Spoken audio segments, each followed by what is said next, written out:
have to do that again. Just a beautiful place to come just for a few minutes of relaxation. And we came when the kids were very little and we just hung out in the woods. You know, they'd walk along the logs and they'd climb a bit of a tree and we'd play hide and seek, and it's just a really cute place to come with little kids. And then as they grew older, they'd cycle their bikes through, and it's just a really relaxing, very natural place, and just on our doorstep, so we're really lucky. And on a beautiful morning like this, it's just perfect.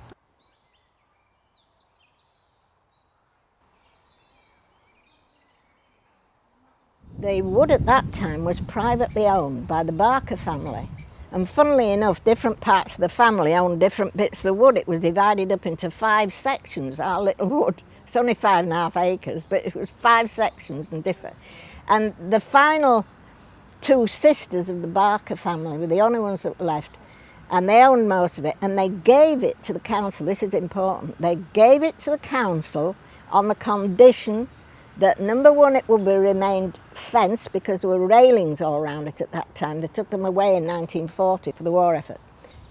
And the other thing was that people could walk their dogs in the wood for perpetuity, forever. So it could never be built on. And that is amazing, because there's only 10% of the UK that is wooded, and only 10% of that 10% is ancient woodland.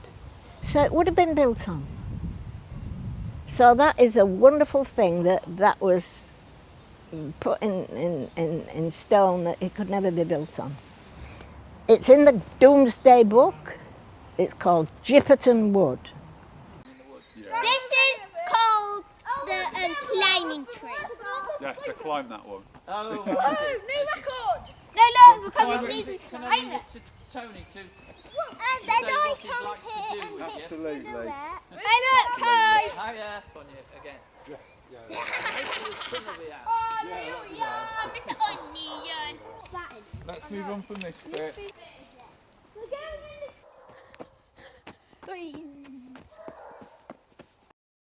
I find it very tranquil. It's really nice. Me and Julie, who's not here at the moment, but she used to be the treasurer of Gipton Wood, do beavers, and a lot of the time we do litter picks in here, and we've done bee walks and we've done morning walks with them, because you can get a dawn chorus where you come in and all the birds are just singing and everything. It's lovely. I just find it a really beautiful, tranquil place. You know, somewhere where you can just sort of breathe out and relax.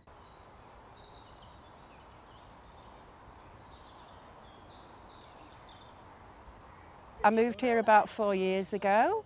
I didn't actually know this wood was here, so when I discovered it, it was a lovely surprise. And I had a dog at the time, so it was absolutely fantastic. And for me, it's a little bit of heaven.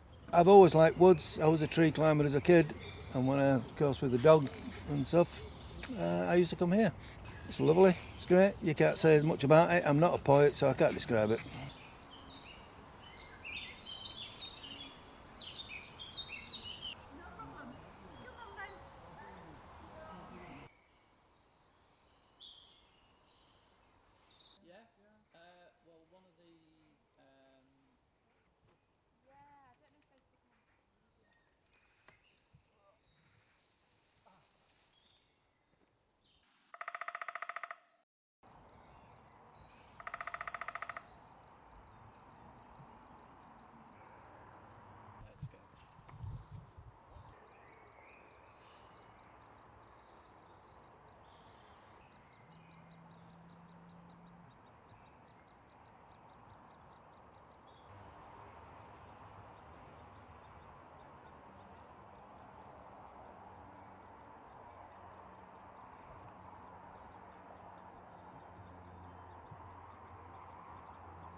I used to find interesting things for the children to do. I used to take them on flower walks, I used to take them on adventure walks, we used to play games, wildlife-related games in the wood. And on occasions, I used to take them in the wood for a midnight hike. Now, these were little kids, so it wasn't really midnight, but as soon as it got dark, and they used to bring lots of little lights in their hair and stuff, and they loved it, you can imagine. But on one occasion, when I did that, it had snowed, so it wasn't as dark as I'd have liked. But the beauty of that was that we'd only just gone up the mosaic steps, turned left, going up the hill without a path, and 3 feet away, a fox just came and had a look at us in the snow. I've got a photograph of that somewhere. I'll show you sometime. And I mean, that made my day. The wood was, it was looked after until 1939 when something happened in France and all the men went away for 5 years.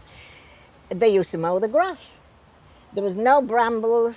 There was some nice blackberry plants up at the top corner of the wood, but they don't seem to be there now, where we used to pick blackberries. But there were no brambles, there was none of the wood avens, which, you know, all those little hooks that get in your dog's fur and on your trousers. Wood avens, which is a very pretty flower. I mean, the little yellow petals with the little green sepals peeping through. Very pretty flower, very small, but it does tend to take over. There's so much of it in the wood. And we have pulled up a lot of brambles. We've worked hard at pulling up brambles. And then people bought attractive ferns and bracken and put those in the garden, and they've got into the wood, and we've got a real job there. There's a lot of work there to get rid of. We've worked at it for years, trying to get rid of the bracken, because it doesn't do the bluebells any good, and we want it to be a bluebell wood, and we want it to be an oak wood as well. If we didn't do any maintenance in the wood, the beech tree would take over from the oak tree, and this will become a beech wood. The beech tree has a smooth trunk. It's special. They are some of the oldest trees in the wood. We think probably 300 to 350 years. They're on a shallow sandstone rootage, but we have had the beech trees come down, but they're already regenerated themselves. We leave fallen trunks and tree branches to fall onto the woodland floor as they decay quite quickly, and therefore form part of the nutrients for the soil and the trees and the plants. This is a trunk of a beech tree which came down in a storm a few years ago.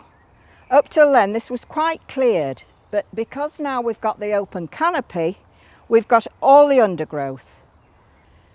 The undergrowth that has now grown because of the open canopy, because of the great big old beech tree that came down, is now mostly bramble. The plants here are woodhaven.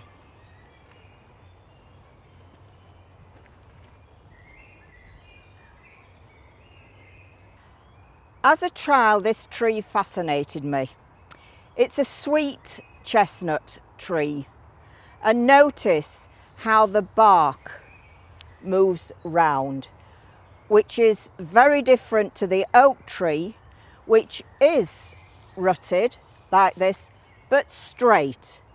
Look how that curves. Isn't that beautiful? This is an oak tree, and you can see the difference in the bark between this and the sweet chestnut. This is straight rutted bark.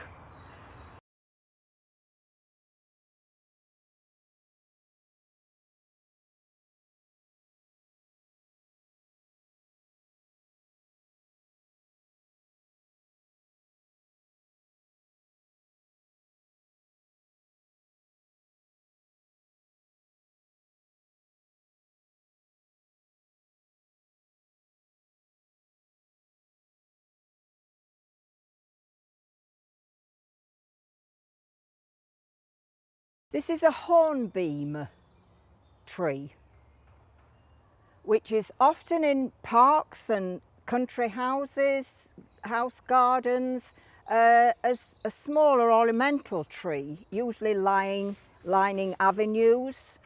But here it's managed to grow really tall because it's had the space and the light. So a good example of a mature hornbeam tree. It's rather like a beech tree with a smooth bark. They're often in parks on avenues, smaller hornbeam trees which make a lovely avenue, and they leave them to grow smaller. What are the trees that line Soldiers Field? Oh, mainly sycamore. Are they? Ooh, Yeah. those horrible sycamore, eh? Yeah. No, because they look lovely there. They've been there a long time, of course, lining the tram track, the old tram track. Right.